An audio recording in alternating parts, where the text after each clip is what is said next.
Imagine a world without the soaring strings of Also Sprach Zarathustra, a world where the powerful, evocative opening notes that have become synonymous with grandeur and exploration simply did not exist. It's almost unimaginable, isn't it? The absence of such a monumental piece would leave a void in the very fabric of our musical heritage. Picture a musical landscape devoid of the opulent drama of Der Rosenkavalier, the lush, intricate orchestrations and the sweeping romantic melodies that define this opera would be missing, leaving a gaping hole in the repertoire of classical music. The rich tapestry of sound that Strauss wove would be absent, depriving audiences of an experience that is both deeply emotional and profoundly moving. This was a world on the verge, a world before Richard Strauss fully unleashed his sonic genius. It was a time when the boundaries of music were being tested but had not yet been pushed to their limits. Strauss entered this scene like a force of nature, ready to challenge conventions and redefine what was possible in the realm of orchestral and operatic music. Strauss, a name synonymous with late Romantic and early modern music, stands as a colossus in the history of classical music. His influence is immeasurable, his legacy enduring. He was not just a composer, he was a visionary who saw the potential for music to transcend its traditional boundaries and to explore new uncharted territories of sound and emotion. His compositions, audacious and brilliant, redefined the possibilities of orchestral color and harmonic language. Strauss's work was characterized by its bold use of orchestration, its innovative harmonic progressions, and its ability to convey complex emotional landscapes. He was a master at using the orchestra to create vivid, almost cinematic experiences for his listeners. Born in 1864, Strauss inherited a world steeped in the traditions of Mozart, Beethoven, and Wagner. These giants of classical music laid the foundation upon which Strauss would build his own unique voice. He absorbed their influences, but he was never content to simply follow in their footsteps. Instead, he sought to carve out his own path, to create music that was distinctly his own. Yet he dared to push boundaries, to stretch the very fabric of orchestral music. Strauss was unafraid to experiment, to take risks, and to challenge the status quo. His willingness to explore new ideas and to push the limits of what was considered acceptable in music led to some of the most groundbreaking and influential works of his time. His was a sound that could be both exquisitely beautiful and shockingly dissonant, often within the same breath. This duality is what made Strauss's music so compelling and so revolutionary. He had the ability to juxtapose moments of sublime beauty with passages of intense, almost jarring dissonance, creating a dynamic and emotionally charged listening experience. Strauss's music wasn't simply about pretty melodies, it was about painting vivid pictures, telling captivating stories, and expressing the full spectrum of human emotion through sound. His compositions are like sonic paintings, each one a masterpiece that captures the essence of the human experience.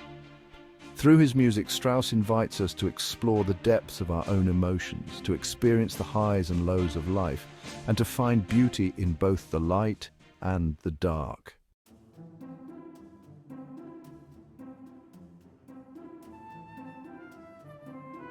Strauss's innovations weren't confined to the concert hall. His operas too broke new ground, fusing the grand spectacle of Wagnerian drama with a more intimate, psychologically driven approach to character development. Salome, with its scandalous subject matter and daring score, sent shockwaves through the opera world. Elektra pushed the boundaries of tonality, its music mirroring the psychological torment of its characters. And then there was Der Rosenkavalier, a work of such charm, wit and melodic richness that it transcended the boundaries of opera to become a beloved cultural touchstone. Strauss's genius lay in his ability to balance innovation with accessibility. He could challenge the ear with complex harmonies and then seduce it with a melody of heart-stopping beauty.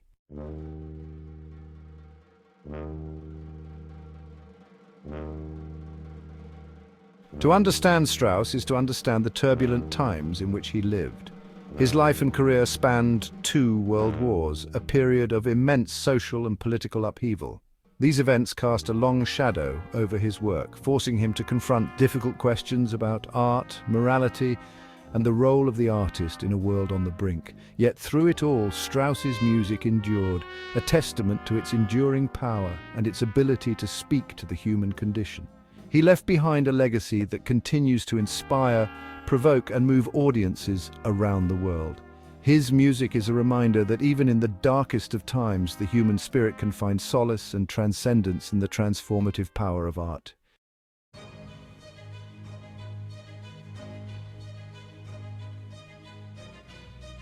The year is 1864. In the heart of Bavaria, a city known for its beer halls and burgeoning artistic spirit, Richard Georg Strauss is born. This city, with its cobblestone streets and vibrant cultural life, would shape the young boy in ways unimaginable. Munich, a cultural hub of the German Empire, would be his childhood playground, its streets echoing with the sounds of street musicians and the distant applause from the opera house. The air was always filled with melodies, from the bustling markets to the grand halls of the opera house where the finest musicians performed. His family, steeped in the world of music, would prove to be his first and most influential audience. The Strauss household was a sanctuary of sound, where every room resonated with the notes of a piano or the strains of a violin. Franz Strauss, Richard's father, was a renowned horn player, his reputation reaching the hallowed halls of the Munich court opera. His performances were legendary, and his dedication to his craft was unwavering. A strict disciplinarian, Franz instilled in young Richard a deep respect for the classical tradition, nurturing his son's burgeoning musical talent with rigorous lessons. These lessons were not just about playing notes, but understanding the soul of the music, the emotions behind each composition. From an early age, Richard's days were filled with scales and sonatas, his small fingers learning to navigate the keys of the piano and the intricacies of musical theory. Every day was a new challenge, a new piece to master, and a new lesson to learn. The piano became an extension of himself, a medium through which he could express his innermost thoughts and feelings. As he grew, so did his passion for music. Richard's early performances were met with admiration and applause, setting the stage for a lifetime dedicated to the art. The concert halls of Munich would soon witness the rise of a prodigy, a young boy destined to become one of the greatest composers of his time. Munich, with its rich cultural heritage and vibrant artistic community, provided the perfect backdrop for Richard's early years. It was a city that celebrated creativity, where every corner held a story, and every street echoed with the sounds of history. This was the world that shaped Richard Strauss, a world where music was not just an art form, but a way of life.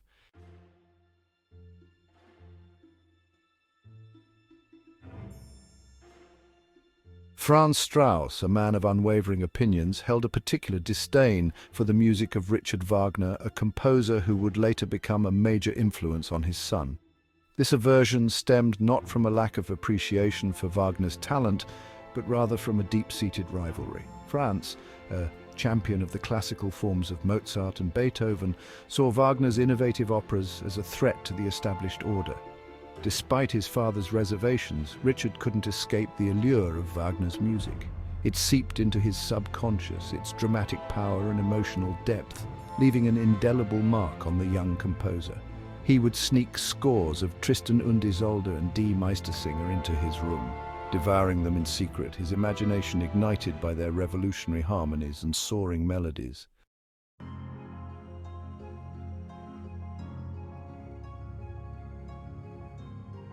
Richard's early compositions, while demonstrating his prodigious talent, were firmly rooted in the classical tradition. He wrote sonatas, string quartets, and symphonies, each piece showcasing his growing mastery of form and harmony. His father, a stern but supportive critic, oversaw his progress, ensuring Richard received a thorough grounding in the fundamentals of musical composition. These early works, though lacking the audacity and innovation that would later define his mature style, were not without their charms. They displayed a youthful exuberance, a joy in melody, and a confident handling of orchestral forces. Critics and audiences alike recognized Richard's potential, hailing him as a promising talent, a worthy heir to the legacy of German Romanticism.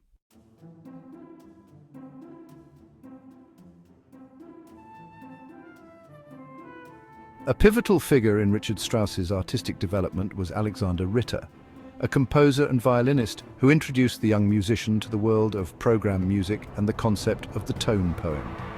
Ritter, a passionate advocate for new music, encouraged Strauss to break free from the constraints of traditional forms and explore the expressive potential of music inspired by extra-musical ideas. Under Ritter's guidance, Strauss discovered the works of Liszt, Berlioz, and other composers who were pushing the boundaries of orchestral music. He became fascinated by the idea of using music to tell stories, paint pictures, and evoke specific emotions and atmospheres. This newfound freedom, this ability to transcend the limitations of pure music, would prove to be a revelation for Strauss, setting him on a path that would redefine the course of his career.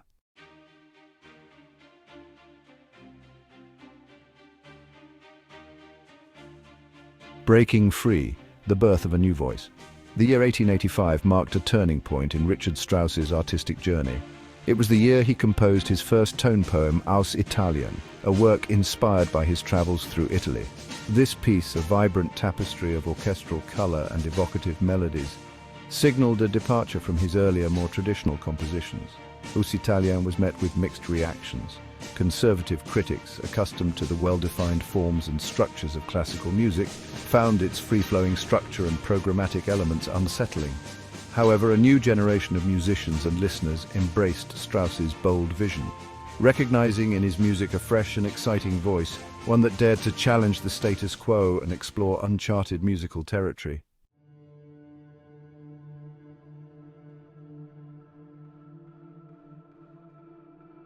Don Juan's Triumph. The year 1888 saw the premiere of Don Juan, a tone poem that would cement Richard Strauss's reputation as a leading voice in the world of orchestral music. Inspired by the legendary lover of Spanish literature, Don Juan was a whirlwind of passion, seduction, and ultimately disillusionment. Strauss's music captured the essence of Don Juan's character, his insatiable appetite for life, and his tragic search for fulfillment. From the opening bars, Don Juan crackled with energy and vitality.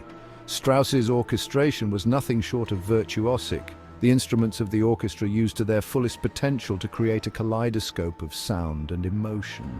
The soaring melodies, the driving rhythms, the sheer audacity of Strauss's musical language left audiences breathless, swept away by the sheer power and brilliance of his creation.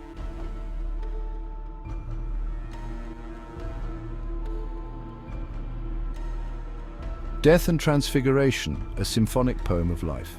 If Don Juan celebrated the vibrancy of life, then Death and Transfiguration, composed just a year later, contemplated the profound mysteries of death and the afterlife.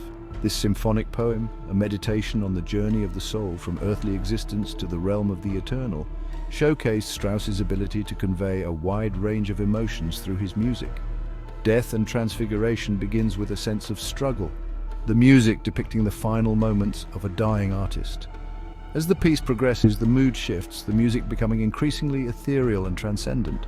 Strauss's use of leitmotifs, recurring musical themes associated with specific characters or ideas, added depth and emotional resonance to the work, guiding the listener through the different stages of the soul's journey.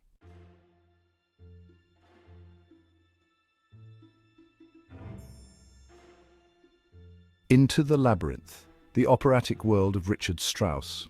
While Strauss's tone poems were garnering critical acclaim, it was his operas that would truly cement his place in music history. Strauss's operatic works, often based on controversial literary sources, pushed the boundaries of the genre, exploring themes of sexuality, violence, and psychological torment with an unflinching gaze.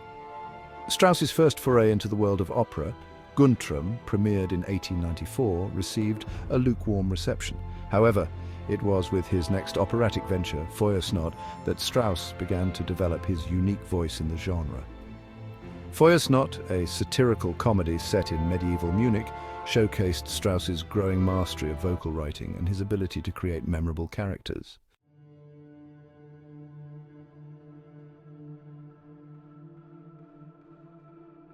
Salome, A Scandalous Triumph. The year 1905 witnessed the premiere of Salome, an opera that would send shockwaves through the world of music and beyond.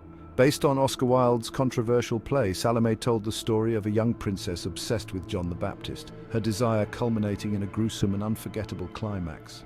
Salome was a masterpiece of musical and dramatic innovation. Strauss's score, a heady blend of lush romanticism and daring dissonances, perfectly captured the opera's atmosphere of decadence and eroticism. The Dance of the Seven Veils, with its seductive rhythms and suggestive choreography, became one of the most famous and controversial scenes in operatic history.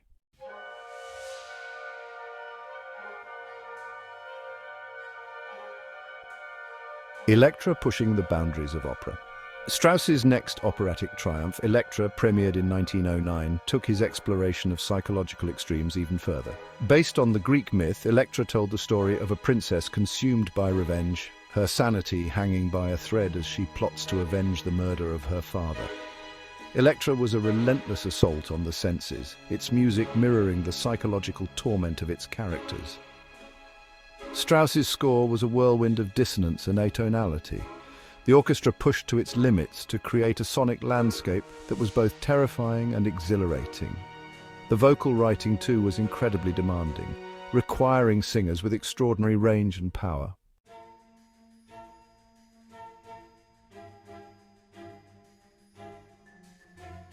After the intensity of Salome and Elektra, Strauss surprised the world with Der Rosenkavalier, a charming and nostalgic comedy set in 18th century Vienna.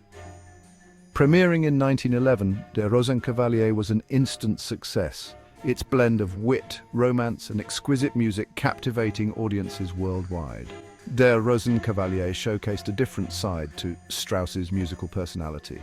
The score was a tapestry of waltzes, polkas and other Viennese dance forms, its melodies imbued with a bittersweet nostalgia for a bygone era. The characters, too, were more human and relatable than the larger-than-life figures of Salome and Elektra, their joys and sorrows resonating deeply with audiences.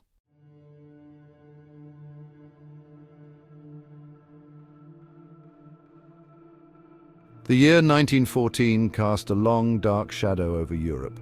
The outbreak of World War I shattered the continent's fragile peace, plunging nations into a conflict of unprecedented scale and brutality. For Richard Strauss, a man who had witnessed firsthand the horrors of war during his brief stint as a military bandsman in his youth, the conflict was a profound personal and artistic crisis. The war's impact on Strauss's music was immediate and profound. The joyous optimism that had characterized his earlier works gave way to a more somber, introspective tone. His compositions, once filled with the exuberance of life, now grappled with themes of loss, disillusionment, and the fragility of human existence.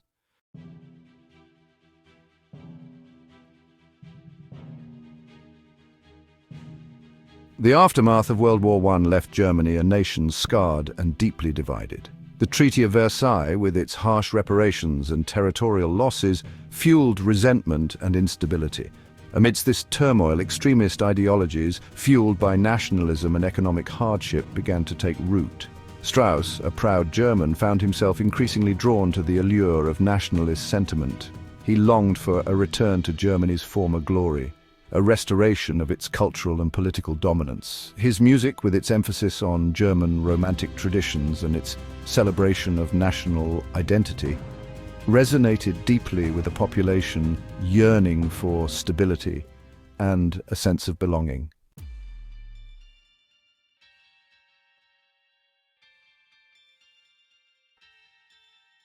Navigating the Nazi regime, a complex relationship. The rise of the Nazi Party in the 1930s presented Strauss with a moral dilemma that would come to define his later years. Initially, Strauss viewed the Nazis with a mixture of hope and apprehension. He admired their commitment to German culture and their promise to restore national pride. However, he was also troubled by their increasingly extremist rhetoric and their persecution of Jews. Strauss's relationship with the Nazi regime was complex and often contradictory. He accepted positions of authority within the Nazi cultural apparatus, hoping to use his influence to protect Jewish musicians and artists. Yet he also made compromises, composing works for Nazi celebrations and turning a blind eye to the regime's atrocities.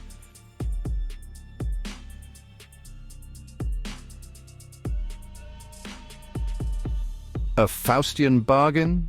Strauss's decision to collaborate with the Nazi regime remains a subject of intense debate among historians and music lovers alike. Some argue that he was a willing participant in the Nazi propaganda machine, his actions motivated by opportunism and a desire to preserve his own career. Others maintain that Strauss was a pragmatist, a man caught between his conscience and his desire to protect his art and his loved ones. They point to his efforts to shield Jewish musicians from persecution and his refusal to endorse the Nazis' more extreme policies as evidence of his underlying decency.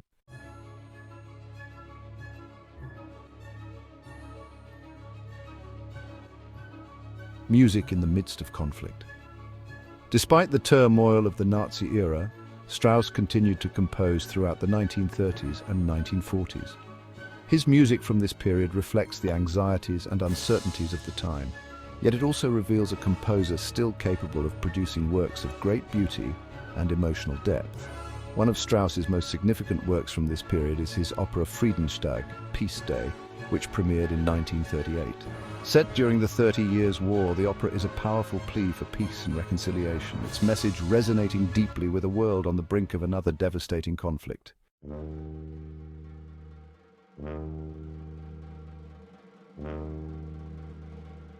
The end of World War II marked a period of profound change and upheaval for Germany and for Richard Strauss.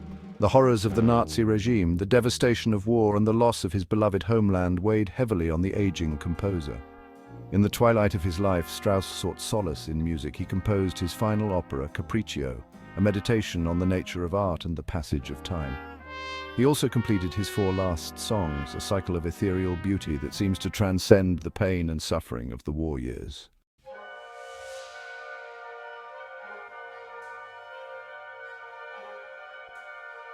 The echoes of World War II reverberated through the world, leaving behind a trail of destruction and a profound sense of moral reckoning. For Richard Strauss, the twilight of his life was overshadowed by the spectre of his association with the Nazi regime. His legacy, once seemingly secure as one of the greatest composers of his age, now faced scrutiny and condemnation. The accusations were sharp and unrelenting. Critics, particularly those who had suffered directly under Nazi persecution, denounced Strauss as an opportunist, a man who had sacrificed his artistic integrity for personal gain. His wartime activities, once viewed by some as acts of pragmatic survival, were now seen as evidence of moral complicity with a regime responsible for unspeakable atrocities.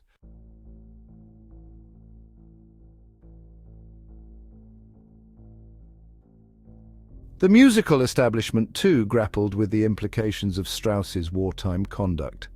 Some conductors and musicians refused to perform his works, their consciences unable to reconcile the beauty of his music with the darkness of his past. Others argued for a separation of the art from the artist, maintaining that Strauss's music should be judged on its own merits, independent of his political affiliations. The debate raged on, fueled by the passions of the time and the complexities of Strauss's case.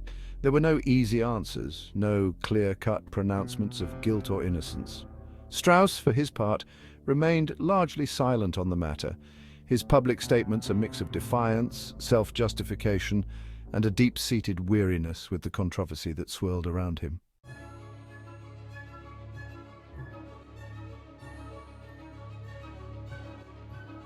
Beyond the political storms that raged around him, Strauss faced a more personal and perhaps even more daunting challenge: how to live up to his own legend. He had achieved a level of fame and recognition rarely bestowed upon a composer during his lifetime. His operas were performed on the world's greatest stages, his tone poems hailed as masterpieces of orchestral writing. Yet, with each new composition, Strauss faced the daunting task of meeting the expectations of an audience eager for another Salome, another Rosenkavalier, another work that would redefine the possibilities of music. The pressure to innovate, to surpass his previous triumphs, weighed heavily on the aging composer.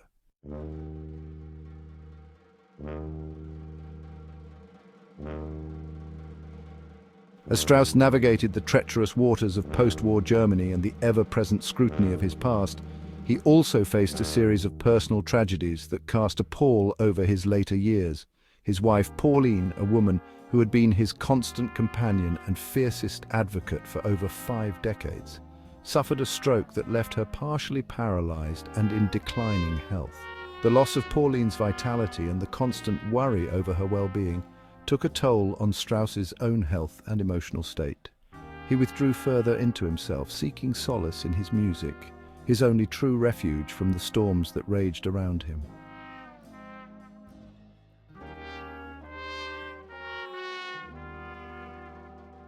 Strauss's life, for all its triumphs and accolades, was not without its share of solitude and sacrifice. The relentless pursuit of his artistic vision often came at the expense of personal relationships and a more conventional existence. His single-minded focus on his music could make him seem distant and aloof, even to those closest to him. Yet for Strauss, the sacrifices were a small price to pay for the gift of creation. Music was his lifeblood, his reason for being. It was through music that he found his voice, expressed his deepest emotions, and connected with something larger than himself.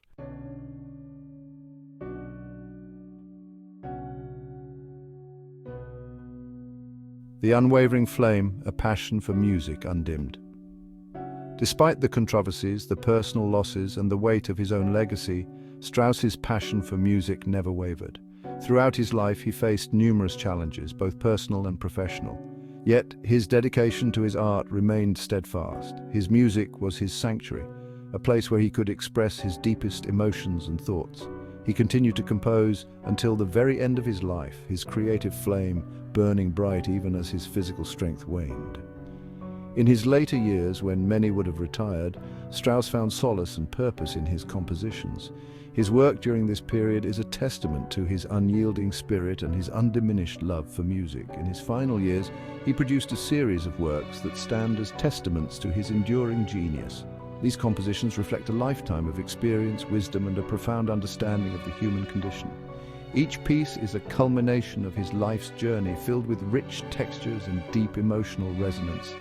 His 4 last songs, composed in 1948, just a year before his death, are among the most moving and transcendent works in the entire vocal repertoire.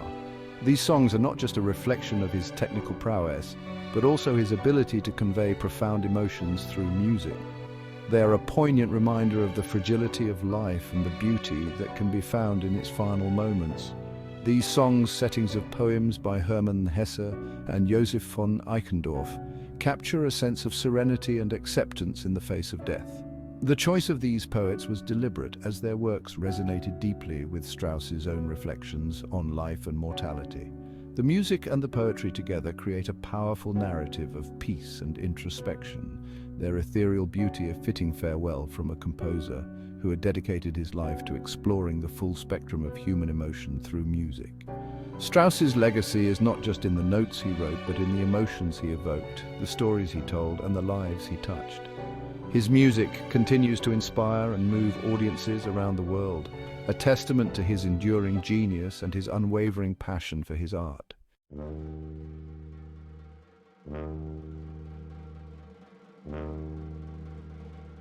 Richard Strauss's life and career were a tapestry woven with threads of brilliance, audacity, and undeniable controversy. He was a man of his time, shaped by the tumultuous events of the late 19th and early 20th centuries, yet his music transcended the boundaries of history and politics, speaking to something universal within the human spirit. His association with the Nazi regime, a shadow that loomed large over his final years, continues to spark debate and soul-searching among music lovers and scholars. Was he a willing collaborator, seduced by the allure of power and recognition, or a reluctant participant caught in the grip of a totalitarian state? The answers, like the man himself, remain elusive, shrouded in the complexities of history and the ambiguities of human nature.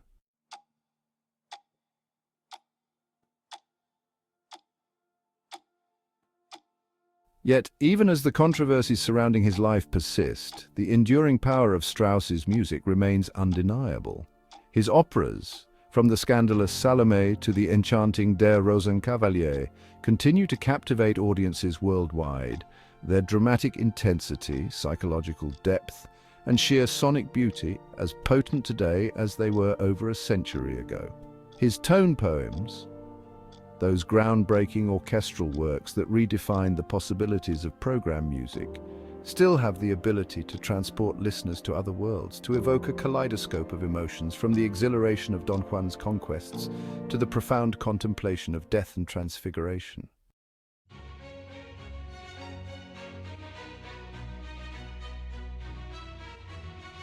Strauss's music stands as a bridge between the Romantic era, with its emphasis on melody and emotional expression, and the modernist movement of the early 20th century, with its explorations of dissonance and atonality. He embraced the innovations of his time, pushing the boundaries of harmony and orchestration, yet he never abandoned his roots in the lush, romantic tradition. It is this unique blend of tradition and innovation that gives Strauss's music its timeless appeal. He could write melodies of heart-stopping beauty, then unleash a torrent of dissonance that challenged the ear and expanded the vocabulary of musical language. He could create characters of Shakespearean complexity, then explore the darkest recesses of the human psyche with unflinching honesty.